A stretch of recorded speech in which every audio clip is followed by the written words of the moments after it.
Kennington oval వేదికగా జరిగే 5వ టెస్టులో టీమిండియా గెలుపు కోసం చూస్తుంది. ఇప్పటికే ఈ సిరీస్ లో 1-2తో వెనుకున్న టీమిండియా ఈ టెస్ట్ లో కూడా ఓడితే సిరీస్ కోల్పోతుంది. ఇక డ్రా అయినా కూడా సిరీస్ పోయినట్టే. దాంతో ఈ టెస్టులో తప్పనిసరిగా గెలవాల్సిన పరిస్థితి.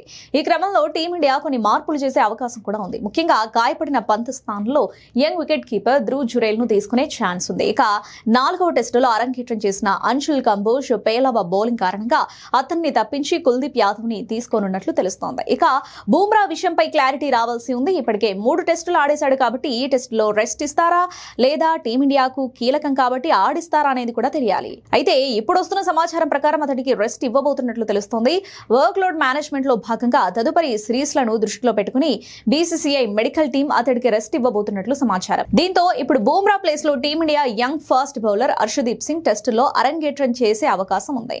కాగా 4వ టెస్టులో బూమ్రా బౌలింగ్ చేసేందుకు కాస్త ఇబ్బంది పడినట్లు తెలుస్తోంది. దీంతో అతడికి రెస్ట్ అవసరమని బీసీసీఐ వైద్యుల బృందం సూచించినట్లు సమాచారం. ఇలా టీమిండియా ఈ టెస్ట్ కోసం 3 మార్పులు చేసే అవకాశం ఉన్నట్లు వార్తలు వస్తున్నాయి. నిజంగా జస్ప్రీత్ బుమ్రా కనుక ఈ మ్యాచ్ ఆడకపోతే సిరాజ్ పై అదనపు బాధ్యత పడే అవకాశం ఉంది.